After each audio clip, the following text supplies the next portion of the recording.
Salut à tous, c'est Lunaris. Aujourd'hui, on se retrouve de nouveau pour le test d'une station d'énergie et du panneau solaire qui va avec. Tout ça de la marque Pecron, il s'agit du modèle E600 LFP.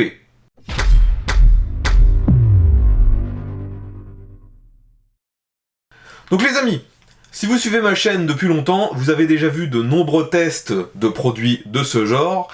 Et si je continue à chaque fois de tester des nouveaux produits, c'est que au fil du temps, je vois bien que les caractéristiques sont toujours en train de s'améliorer et les prix, eux, sont en train de chuter. C'est clairement un des secteurs où les prix sont vraiment en chute libre. Si on reprend les tests que j'ai pu faire il y a de ça 3-4 ans, vous verrez que pour un produit avec des capacités bien inférieures à ce que je vais vous présenter maintenant, ça coûtait beaucoup plus cher. Donc aujourd'hui, comme d'habitude, ça va se passer en plusieurs phases. Je vais d'abord vous décrire un petit peu le matériel et vous verrez aussi différents plans que j'ai filmés lors du test de ce produit. Donc moi, c'est du matériel que j'ai reçu il y a de ça maintenant plusieurs semaines, que j'ai testé pendant longtemps. Donc ne soyez pas étonnés si vous voyez des passages qui ne sont pas pris le même jour ni dans les mêmes conditions. Ça a été pris sur le long terme. Donc tout d'abord, pour revenir sur les caractéristiques de cette station d'énergie, vous voyez que c'est un modèle relativement compact. En termes de poids, ça pèse 9 kg, donc c'est quelque chose qui est facile à transporter, et ça c'est vraiment pour moi la caractéristique la plus intéressante, car vous m'avez déjà vu tester des modèles beaucoup plus gros, mais qui sont finalement tellement lourds que ça en devient pénible à transporter. Là, 9 kg, ça se fait sans problème.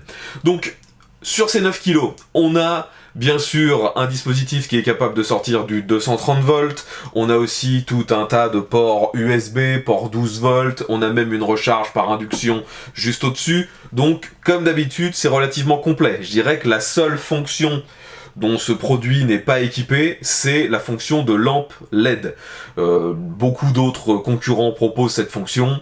Est-ce que c'est réellement indispensable? Là je vous laisse juger, moi je trouve que c'est pas un gros manque.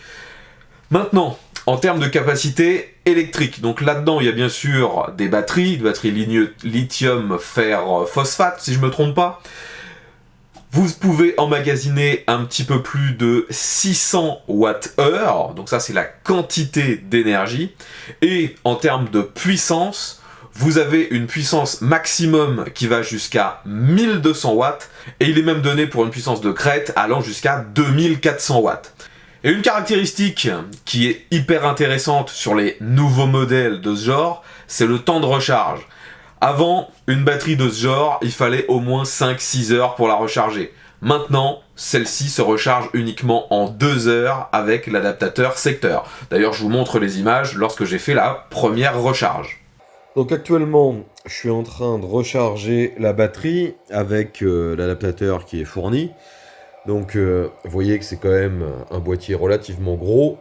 Il y a à l'intérieur un système de ventilation. Et d'ailleurs, vous devez déjà l'entendre, c'est relativement bruyant. Donc ça permet de recharger assez vite. Vu qu'on a un peu moins de 300 watts de charge, c'est quand même pas mal pour une batterie de cette taille. Mais gardez à l'esprit que c'est assez bruyant. Une fois rechargé, j'ai bien sûr voulu l'utiliser, et comme d'habitude, j'ai commencé par l'utiliser dans mon garage, qui n'est pas équipé d'électricité. Donc j'ai mis en recharge mon vélo électrique. Donc c'est un gros vélo avec une grosse batterie de 1 kWh. Donc forcément, je pourrais pas recharger l'intégralité, mais il en a pas besoin. Il lui manque juste un tout petit peu d'électricité. Et en même temps, j'ai cette batterie d'un autre vélo, un vélo qui est juste ici, qui est en train de se recharger également. Donc vous voyez que là, le chargeur est alimenté, celui-ci est alimenté également, et donc on a une consommation de 233 watts. Donc ça fonctionne, reste plus qu'à attendre que ça charge. Et bien sûr, les capacités des batteries des vélos sont bien plus importantes que celles de la batterie, donc c'est juste pour redonner un petit peu d'électricité. Je ne pourrais pas faire des charges complètes avec ça. Comme on pouvait s'y attendre, avec des faibles charges, là vous voyez j'utilisais environ 250 watts, il n'y a vraiment aucune difficulté, le produit n'allume même pas sa ventilation. Donc ensuite, afin de le mettre un petit peu plus, on va dire dans le dur, je l'ai branché sur mon petit lave-vaisselle. C'est un produit que j'utilise fréquemment pour tester ce genre de station d'énergie. Et donc même en le laissant à 1000 watts pendant longtemps, aucun problème, et ce qui m'a le plus surpris, c'est la ventilation qui ne s'allume jamais. Donc on peut vraiment l'utiliser dans un camping-car lorsque vous êtes en train de dormir, eh bien ça ne nuira pas à votre sommeil.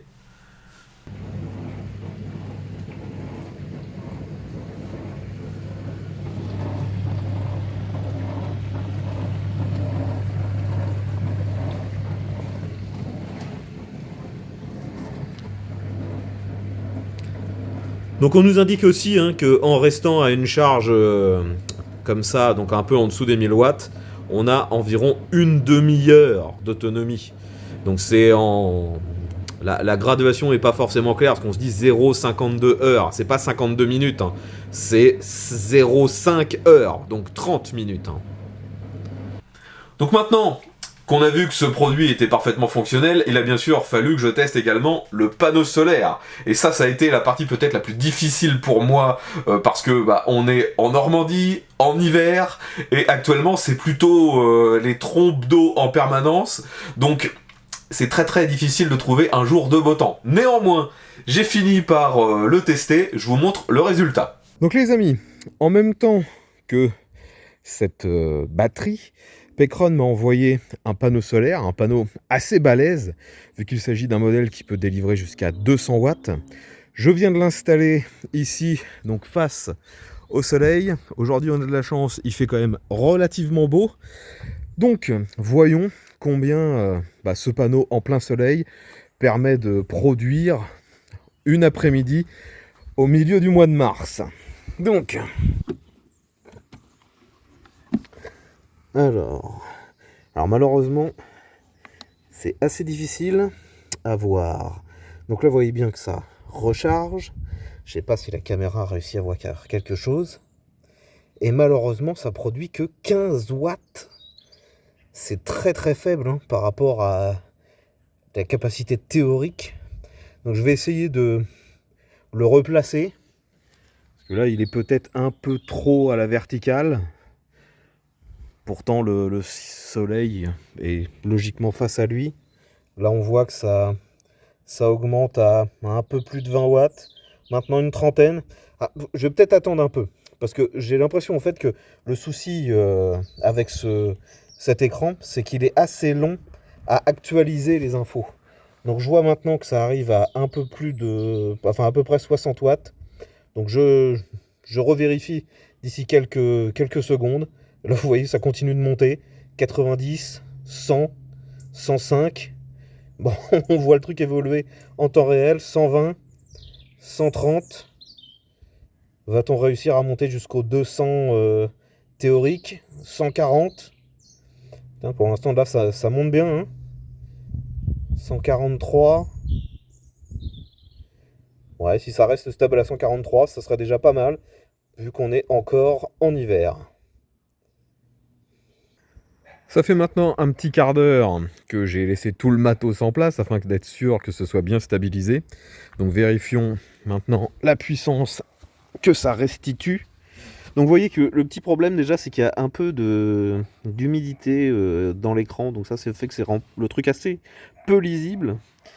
Donc j'essaie de vous faire un gros plan. Donc vous voyez que ça s'est stabilisé à 145 watts en moyenne. Et donc ça reprend bien de la charge, parce que tout à l'heure on était à 54% si je crois bien, si je me souviens bien, pardon.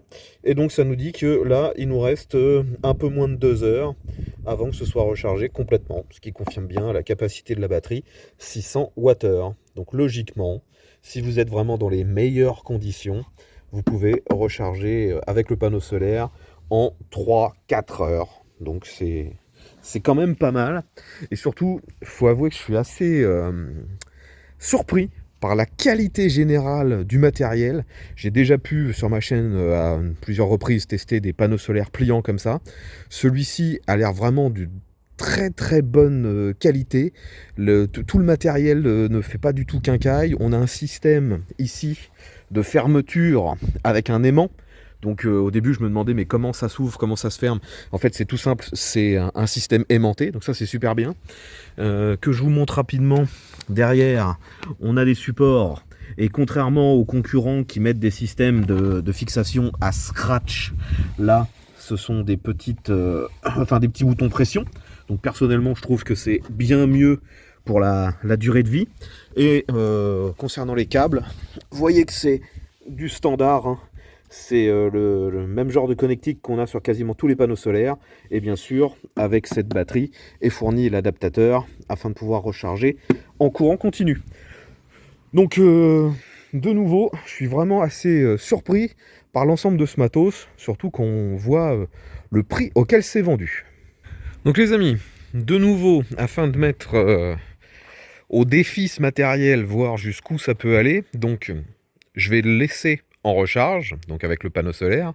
Vous avez vu que ça recharge à environ 145 watts. Et en même temps, on va utiliser mon décapeur thermique, que j'ai utilisé pour le test des autres produits similaires. Vu qu'il est capable de sortir 1200 watts, il devrait sans problème pouvoir faire tourner ce décapeur thermique dans la position 1. Je rappelle que c'est un décapeur de 2000 watts. En position 1, il consomme environ 1000, et en position 2, 2000. Et ça va me permettre aussi de voir comment il se comporte lorsqu'on le met au-delà de ses capacités, vu qu'il est annoncé comme capable de délivrer jusqu'à 2400 en crête. Donc le problème, ça va être de surveiller le moniteur, vu que celui-ci, vous voyez, est toujours un peu embué. Donc j'allume le courant alternatif. Donc là, ça charge toujours à environ 130 watts, on est à 60% de capacité. J'ai allumé les prises. Maintenant, j'allume ça, position 1. Alors, on a bien la puissance délivrée à un peu plus de 1000 watts et ça pose aucun problème. Maintenant, je passe en 2000 watts.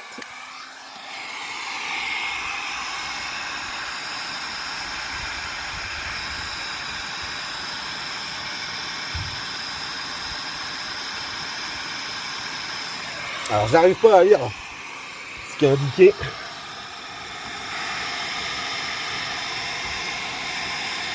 C'est vraiment le problème.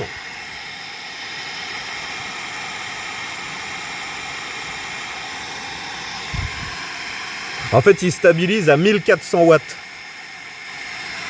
Donc, faut comprendre que il va pas délivrer le maximum possible, mais ça se souffle quand même relativement fort. Hein. Vous voyez que c'est rouge. Hein. Alors quand je le mets en position 1, c'est pas rouge. Donc voilà le comportement de ce matériel. Il n'y a pas de coupure franche, comme j'ai pu avoir sur d'autres produits équivalents. Là, ça régule la puissance jusqu'au maximum qu'il est capable de vous donner. Donc là, c'était environ 1400, 1500 watts. Donc de nouveau, pour un produit à ce prix-là, c'est vraiment pas mal. Les amis, il est temps maintenant de conclure sur ce matériel et de vous parler de l'information que j'ai omise depuis le début, le prix. Donc, tout ce matériel fonctionne parfaitement bien, vous l'avez vu, je suis même bluffé par son efficacité, et ce qui me bluffe le plus, c'est finalement le tarif auquel c'est vendu. Donc actuellement, tout ce matériel est disponible sur le site de Pecron. La station d'énergie est vendue seule pour un peu moins de 400 €. Les tarifs que je vous donne, ce sont les prix normaux, hors promotion. Hein. Donc 400 €. Et le panneau solaire de 200 watts est lui vendu environ 250 €, à savoir qu'il y a un pack bien sûr, qui comprend les deux, et vous pouvez même avoir un pack avec 2 panneaux solaires, car vous pouvez brancher 2 panneaux solaires de 200 watts afin de recharger jusqu'à sa capacité maximum. Sa capacité de recharge est de jusqu'à 400 watts. Bon, forcément, après, ça nécessite d'avoir quand même pas mal de place et de l'ensoleillement, mais c'est faisable. Donc de nouveau, sur un produit aussi peu cher, c'est vraiment super. Donc vous l'aurez compris, de nouveau je suis assez bluffé par l'efficacité de ce produit, surtout par rapport au prix. J'espère qu'au fil du temps ça va continuer de se démocratiser et qu'on pourra avoir du matériel de ce genre pour vraiment très très peu cher, mais là ça commence vraiment à être très intéressant. Si vous utilisez ça par exemple en van, dans un camping, ce genre de choses, ça prend assez peu de place, c'est relativement léger et ça s'utilise hyper simplement, il n'y a vraiment aucune difficulté, c'est super simple. Enfin voilà les amis. Si vous avez des questions concernant ce matériel, n'hésitez pas, l'espace commentaire est là pour ça. Si vous l'avez déjà testé ou si vous avez des produits équivalents qui seraient peut-être même encore mieux, peut-être moins chers ou avec des capacités encore meilleures, n'hésitez pas également à nous en parler. Comme d'habitude, j'espère que ce test vous aura été utile. Si c'est le cas, n'oubliez pas de mettre un petit pouce vers le haut, de partager la vidéo sur les différents réseaux sociaux et je vous invite comme d'habitude à vous abonner si ce contenu vous intéresse. Je vous dis à bientôt et à tous.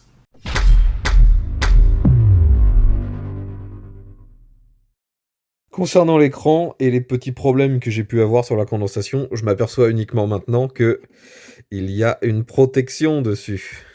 Et je pense bien que le problème vient de ça. J'ai oublié de retirer le film.